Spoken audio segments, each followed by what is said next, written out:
Hindi po ba sa mga nakalipas, merong sisiraan, meron ding nagpapapogi. Kaso, hindi epektibo yung kanilang paninira, hindi rin epektibo yung kanilang pagpupogi po, Prof. Oo, Admar, no? Sa tingin ko, dapat pag-aralan nila yung strategiya nila. Kita mo yung kay Madriaga, biglang nag-fall ng dot. Di ba? Parang ang init-init nila, grabe ang salsal nila sa media. Nung sinabi ni BP Sara, hindi ko yung kilala, hindi ako pumupunta dyan sa jail, Bureau of Jail. Tapos biglang nagsabi si Secretary Remulla, hindi siya ang pinupuntahan, iba. So, hindi tama yung script. Sino naglabas ng Madriaga? 'Di ba? Makikita mo may kanya-kanyang spheres of influence na nag-ooperate yung mga operators nitong administrasyon na ito. They may not necessarily be aligned with the administration, pero sige, bugbugin nyo ng bugbugin si Duterte. Pero reverse ang nangyayari. Imbis na nawawalan ng lakas si Vice President Duterte, siya pa yung umaangat. Clearly, hindi siya nag-benefit dyan sa flood control projects. Hindi siya kasama dyan sa kaguluhan na yan. When compared to the Intelligence and Confidential Fund, napakaliit yung kanya at nawala na noong 2024. Trabaho lang siya ng trabaho. So, makikita mo talaga nagba-backfire. Pero, ang sense ko, ipagpapatuloy nila yan. Kasi parang 8 individuals na ang inooperang tumakbo. So ang makikita natin senaryo sa 2028, marami siguro tatakbo para hatiin ang boto. I've never seen itong demolition job kay Vice President Duterte is far more greater than the demolition job done on then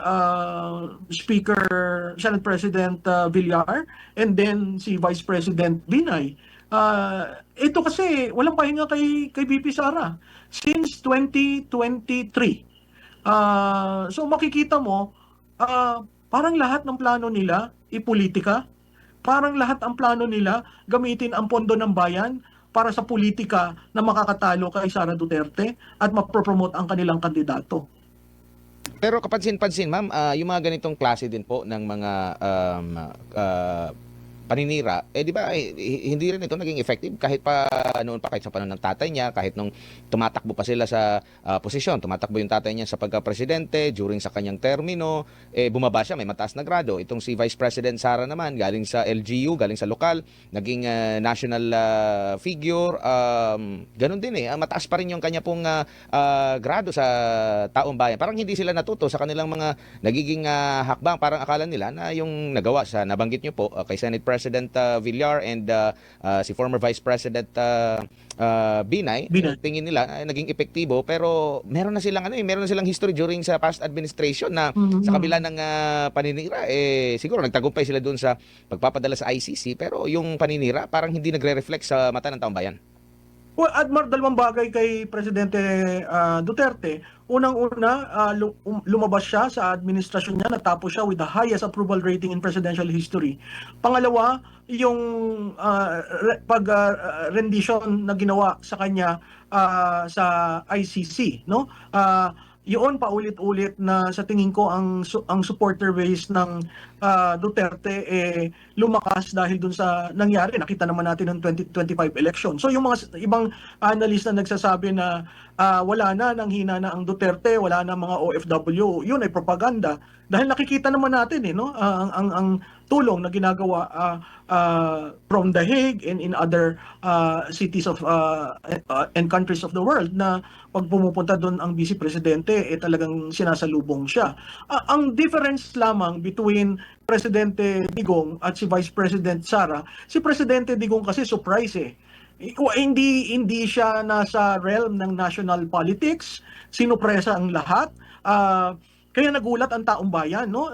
Very authentic leader. Hindi nga natin sa national politics kasi hindi sanay ang taong bayan sa nagmumura o yung pananamit, etc., etc. Pero pag nakita mo si Vice Presidente naman, nanilbihan ng national. So ang nakikita kaagad yung attitude ni Vice President, nakikita yung work ethic niya, nakikita na diretso na ako ang pinaka top of mind ko nung sinabi niya wala naman akong barkadang politiko, wala namang malapit sa akin. Tapos itong Kapaskuhan nung sinabi niya na ba't naman ako mag-greet, di ba? Ang mga salitang yan, never mong naririnig sa national leaders. So, makikita mo na ito ako. Tanggapin niyo ako o hindi, ito ako. Unlike yung pumapasok sa national, talagang iniiba ang imahe to suit. Etong si Vice President Sara Duterte, hindi. Sinasabi niya sa taong bayan, ganito ako, hindi ako magbabago para lang sa politika. Na yun yung authenticity na nakikita mo sa tatay. Yun nga lang, ang tatay, dahil hindi nanilbihan ng national, hindi natin gaanong kakilala nung pumasok. Siguro yung mga taga Davao, yung taga Mindanao, kilalang kilala. Pero yung mga taga Luzon, parang nagulat sila na may ganun palang katapang na tao. So, that's major difference. Yun nga lang, siguro what works for the Vice President is the high approval rating of the father, as well as unfortunately the rendition in the ICC na patuloy na hihinagpis ang Duterte base dahil basta gano'n na lang pala ang kadali magpadala ng isang dating Pangulo na nilbihan ng tapat ng 6 na taon. Opo, siguro bilang panghuli na lang po, ma'am, ang ating mga kababayan siguro na busy lang ba ngayong panahon ng Kapaskuhan, pero babalik yan after ng New Year, maalala pa rin nila na merong ganitong ipinangako ang presidente at hanggang ngayon wala pa rin ang naging pangako, yung mga tingin nila ay sangkot dito sa sa anomalya. Naging merry at happy pa rin yung kanilang Christmas at New Year kasi hindi pa sila na bilanggo, Prof. Edmar, alam mo, nakakangiti tayo dahil Pasko, bakasyon, kaarawan ni Jesus, no? Siguro tama yung sinabi mo, itinabi muna.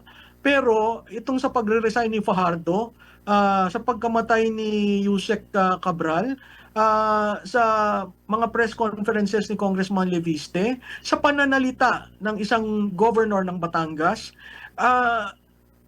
lalong nagiging masidhi ang hinaing ng bayan, lalong nagngingit-ngit ang Pilipino dahil patuloy na binubudol sila dito sa mga nadidiscover natin. Hindi maliit na pera ang 1.2 trillion na nawala ng 3 taon. Hindi maliit na pera ang 6.7 trillion na aaprubahan sa 2026 budget. Kaya napakahalaga na tayo'y continue natin ang ating pagsunod at huwag tayong bumitaw kasi alam naman natin na pag bumitaw ang media, bumitaw ang taong bayan, walang mangyayari. At sana hindi na tayo maulit na magkaroon na naman ng Napoles 2. Pero this time around, institutional na at syndicated na ang pambubudol. Sa anti-corruption advocacy, parang iniisip lamang, wala talagang plano. Katulad nung sinabi ko dati, walang exit strategy. Hindi mo alam sino ba talaga, saan ba pupunta. So tuwing papalapit tayo ng papalapit, biglang proprotektahan ang liderato para hindi umabot sa kanya. Ako nagtataka dun sa nangyaring may minention si congressman ko, tapos immediately nagbitaw yung mga opisyal na yon. Bakit hindi pinatawag? Bakit hindi tinanong? Bakit nandyan lang pero hindi na sila tinatawag? So, biro mo yun ay DBM Secretary, ang DPWH Secretary, ang ES. Di ba napakahalagang malaman ng taong bayan ano ba talaga nangyari? Kasi hindi maliit hindi sentimo hindi sinsilyo yung nawawala.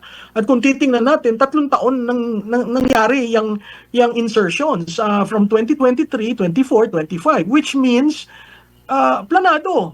At as early as pagkaupo, may ganun ng programa. Kasi kung walang ganung programa, hindi lalaki yung insertions at magpapatuloy.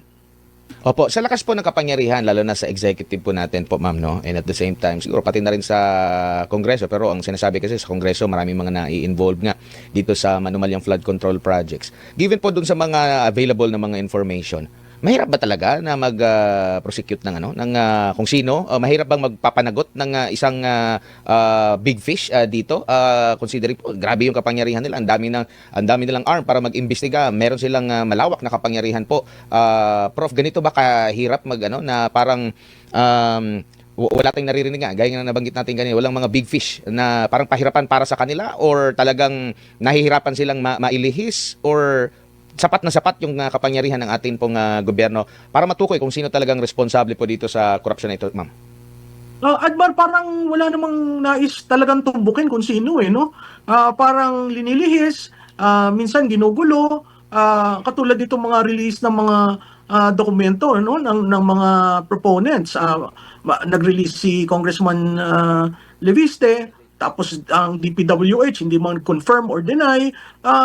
Parati kong sinasabi ang paper trail na andyan sa administrasyon, ang money trail na andyan sa administrasyon.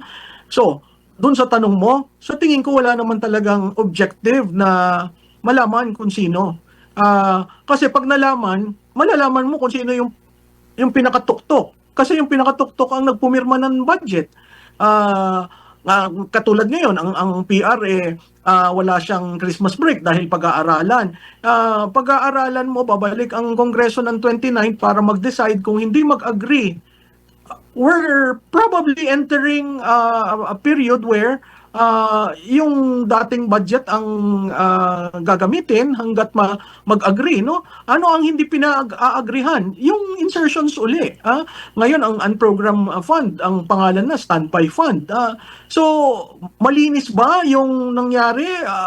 Sa tingin ko, mas marami tayong hindi boboto dun sa kinalabsan ng bicameral.